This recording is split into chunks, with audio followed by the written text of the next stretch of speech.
ਸਾਹਿਬ ਹੁਣ ਸਾਡੇ ਦਰਸ਼ਕਾਂ ਨੂੰ ਦੱਸੋ ਅੱਜ ਦੇ ਅਹਿਮ ਮੁੱਦੇ। ਦੇਖੋ ਅੱਜ ਕੈਨੇਡਾ ਤੋਂ ਚੰਗੀ ਖਬਰ ਜਿਸ 'ਚ ਵਧਾਈਆਂ ਵਾਲੀ ਖਬਰਾਂ ਸਵੇਰੇ ਫੋਨ ਕਾਲ ਸੀ ਆਈਆਂ ਔਰ ਸੱਚਮੁੱਚ ਹੀ ਇਹ ਸਾਡੇ ਲਈ ਖੁਸ਼ੀ ਔਰ ਮਾਣ ਵਾਲੀ ਗੱਲ ਹੈ ਸਮੁੱਚੇ ਸਿੱਖ ਜਗਤ ਲਈ, ਜਿੱਥੇ ਇੱਕ ਪਾਸੇ 30 ਮਿਲੀਅਨ ਸਿੱਖ ਕੌਮ ਹਰਟ ਹੈ ਜੋ ਕੁਛ ਪੰਜਾਬ 'ਚ ਚੱਲ ਰਿਹਾ ਹੈ, ਜਿਵੇਂ ਲਗਾਤਾਰਤਾ ਨਾਲ ਗੁਰੂ ਗ੍ਰੰਥ ਸਾਹਿਬ ਜੀ ਦੀਆਂ ਬੇਅਦਬੀ ਦੀਆਂ ਘਟਨਾਵਾਂ ਜਿਹੜੀਆਂ ਨੇ ਉਹ ਅੱਜ ਵੀ ਉਸ ਦੀ ਖਬਰ ਹੈ। ਲੇਕਿਨ ਉਹ ਗੱਲ ਕਰਨ ਤੋਂ ਪਹਿਲਾਂ ਕੈਨੇਡਾ ਦੇ ਵਿੱਚ ਜਦੋਂ ਪਿਛਲੀਆਂ ਚੋਣਾਂ ਹੋਈਆਂ 18 ਦੇ ਕਰੀਬ ਪੰਜਾਬੀ ਮੂਲ ਦੇ ਮੈਂਬਰ ਪਾਰਲੀਮੈਂਟ ਬਣੇ ਔਰ ਅੱਜ ਜਿਹੜੀ ਹੈ ਕੈਬਨਿਟ ਕੈਨੇਡਾ ਦੀ ਕੈਬਨਿਟ ਕੈਨੇਡਾ ਦੇ ਪ੍ਰਾਈਮ ਮਿਨਿਸਟਰ ਨੇ ਜਿਹੜੀ ਹੈ ਸਹੁੰ ਚੁੱਕੀ ਹੈ ਔਰ ਜਸਟਿਨ ਟਰੂਡੋ ਜਿਹੜੇ ਪ੍ਰਾਈਮ ਮਿਨਿਸਟਰ ਦੇ ਤੌਰ ਤੇ ਆਏ ਨੇ, ਬਿਲਕੁਲ ਬੜੇ ਯੰਗ 42 ਸਾਲਾ, ਇਹਨਾਂ ਦੇ ਪਿਤਾ ਵੀ ਪ੍ਰਾਈਮ ਮਿਨਿਸਟਰ ਰਹੇ,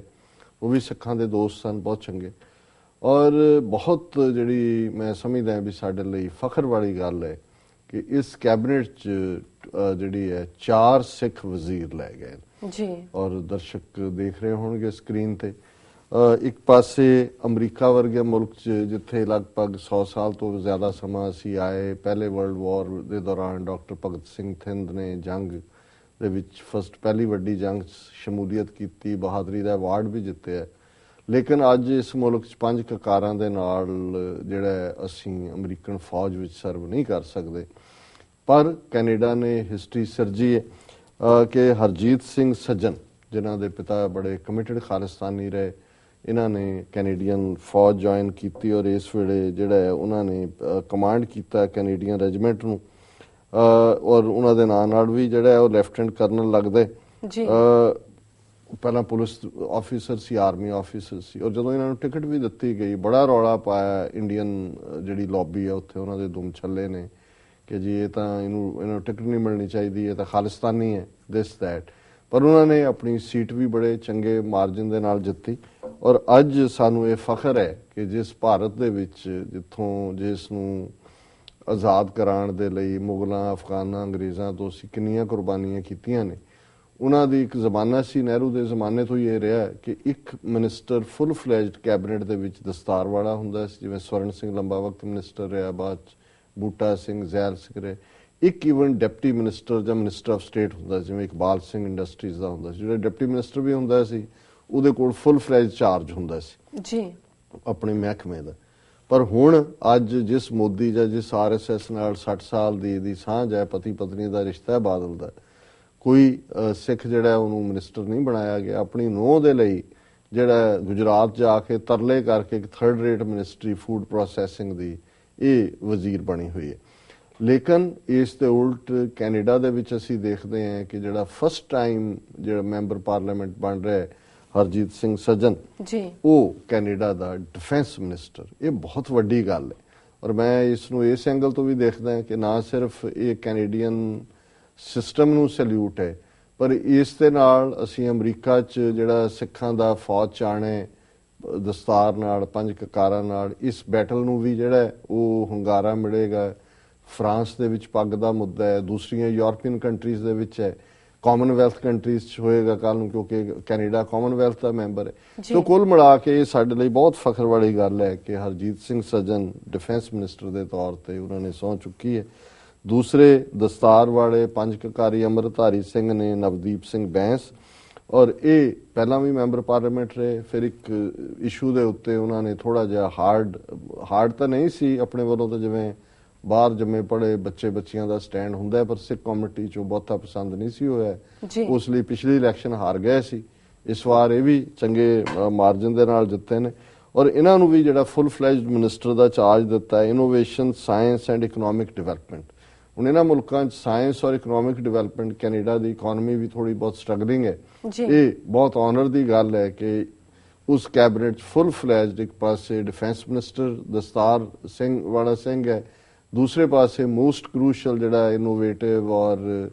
ਸਾਇੰਸ ਐਂਡ ਇਕਨੋਮੀ ਦਾ ਮਹਿਕਮਾ ਹੈ ਉਹ ਇਹਨਾਂ ਨੂੰ ਦਿੱਤਾ। ਤੀਸਰੇ ਮਿਨਿਸਟਰ ਜਿਹੜਾ ਅਮਰਜੀਤ ਸੋਹੀ, ਇਹ ਬੇਸ਼ੱਕ ਸਿੱਖੀ ਸਰੂਪ 'ਚ ਨਹੀਂ ਹੈ, ਇਨਫਰਾਸਟਰਕਚਰ ਇਹਨਾਂ ਨੂੰ ਦਿੱਤਾ ਮਹਿਕਮਾ। ਇਹ ਫਾਰਮਰ, ਇਹ ਪਹਿਲਾਂ ਬੱਸ ਡਰਾਈਵਰ ਵੀ ਰਹੇ ਨੇ, ਪਰ ਜਿਹੜੀ ਇਹਦੇ 'ਚ ਇੱਕ ਸਾਡਾ ਐਲੀਮੈਂਟ ਹੈ ਕਿ 1980 ਚ ਪੰਜਾਬ 'ਚ ਇਹਨਾਂ ਨੂੰ ਅੱਤਵਾਦੀ ਬਣਾ ਕੇ ਇਹਨਾਂ ਨੇ ਜੇਲ੍ਹ ਦਾ ਸਵਾਦ ਚੱਖਿਆ ਹੋਇਆ ਇੰਡੀਆ ਦੀ 1980 ਚ। ਸੋ ਭਾਵੇਂ ਵਿਚਾਰਧਾਰਕ ਤੌਰ ਤੇ ਕੋਈ ਸਿੱਧਾ ਖਾਲਿਸਤਾਨੀ ਹੋਏ ਨਾ ਹੋਏ, ਸੋ ਜਿਹੜਾ ਇੰਡੀਅਨ ਜੇਲ੍ਹ ਦੇ ਵਿੱਚ ਰਿਹਾ ਉਹਨੂੰ ਬਹੁਤ ਚੰਗੀ ਤਰ੍ਹਾਂ ਪਤਾ ਹੈ ਕਿ ਉੱਥੋਂ ਦਾ ਸਿਸਟਮ ਕੀ ਹੈ। ਔਰ ਚੌਥਾ ਜਿਹੜੀ ਹੈ ਬੀਬੀ ਬਰਦੀਸ਼ ਚੱਗਰ, ਇਹ ਜਿਹੜੇ ਨੇ ਇਹਨਾਂ ਨੂੰ ਸਮਾਲ ਬਿਜ਼ਨਸ ਐਂਡ ਟੂਰਿਜ਼ਮ, ਇਹ ਵੀ ਪਹਿਲੀ ਵਾਰ MP ਬਣੇ। ਔਰ ਹੁਣ ਜਿੰਨੇ ਕੁ ਮਿਨਿਸਟਰ ਇਹਨਾਂ ਨੇ ਲਏ ਨੇ ਉਹਦੇ ਵਿੱਚ ਅੱਧੇ ਜਿਹੜੇ ਨੇ ਉਹ ਬੀਬੀਆਂ ਨੇ, ਕਿਉਂਕਿ ਉਹਨਾਂ ਨੇ ਕਿਹਾ ਸੀ ਕਿ ਵੀ ਮੈਂ ਜਿੰਨੇ ਵੀ ਬਣਾਵਾਂਗਾ 50% ਜਿਹੜਾ ਹੈ ਉਹ ਔਰ ਬੀਬੀਆਂ ਹੋਣਗੀਆਂ। ਸੋ ਇਹ ਵੀ ਇੱਕ ਨਵੀਂ ਗੱਲ ਹੈ ਜਿਹੜੀ ਕਿ, ਔਰ ਅਸੀਂ ਜਿੱਥੇ ਇਹਨਾਂ ਚਾਰਾਂ ਹੀ ਵਜ਼ੀਰਾਂ ਨੂੰ ਜਿਹੜੇ ਬਣੇ ਨੇ ਵੈਲਕਮ ਕਹਿੰਦੇ, ਅਸੀਂ ਆਸ ਵੀ ਕਰਦੇ ਕਿ ਪ੍ਰਾਈਮ ਮਿਨਿਸਟਰ ਜਸਟਨ ਨੇ ਜਿਹੜਾ ਫੇਥ ਸਿੱਖਾਂ ਦੇ ਵਿੱਚ ਰੱਖਿਆ ਉਸ ਦੇ ਉੱਤੇ ਪੂਰੇ ਨਿਭਣਗੇ।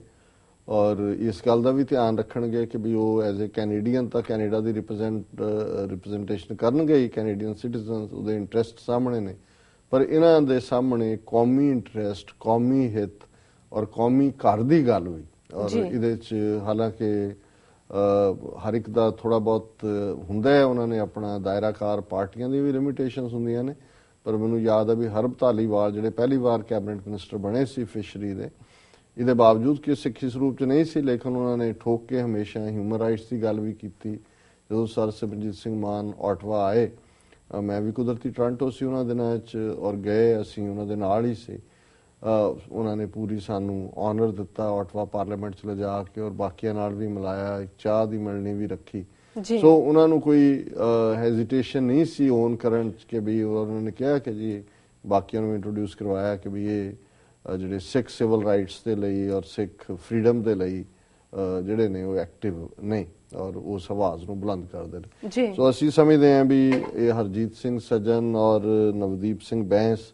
ਇਹ ਦੋਨੋਂ ਹੀ ਸਿੰਘ ਜਿਹੜੇ ਨੇ ਇਹ ਖਾਲਿਸਤਾਨੀ ਬੈਕਗਰਾਊਂਡ ਪਰਿਵਾਰਾਂ 'ਚੋਂ ਆਏ ਨੇ। ਸ਼ੁਰੂ 'ਚ ਨਵਦੀਪ ਬੈਂਸ ਥੋੜਾ ਘਬਰਾਉਂਦਾ ਵੀ ਰਿਹਾ ਪਹਿਲੀ ਵਾਰੀ ਕਿ ਮੈਂ ਦੂਰ ਰਵਾਂ ਖਾਲਿਸਤਾਨੀ ਸ਼ੈਡੋ ਤੋਂ, ਪਰ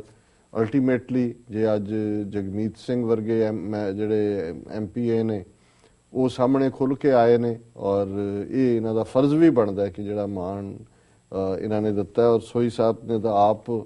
ਜਿਹੜਾ ਹੈ ਉਹ ਦੇਖਿਆ ਹੋਇਆ ਸਵਾਦ ਉੱਥੋਂ ਦੀ ਪੁਲਿਸ ਦਾ। ਸੋ ਅਸੀਂ ਆਸ ਕਰਦੇ ਹਾਂ ਵੀ ਇਹ ਕੌਮੀ ਐਂਗਲ ਤੋਂ ਵੀ, ਕੌਮੀ ਨੁਕਤਾ ਨਿਗਾਹ ਤੋਂ ਵੀ ਕੁਛ ਨਾ ਕੁਛ ਜਿਹੜਾ ਵਿਦਨ ਦੇਅਰ ਪਾਵਰ ਹੈ ਉਸ ਨੂੰ ਕਰਨ ਦੀ ਕੋਸ਼ਿਸ਼ ਕਰਨਗੇ। ਬਹੁਤ ਬਹੁਤ ਮੁਬਾਰਕ।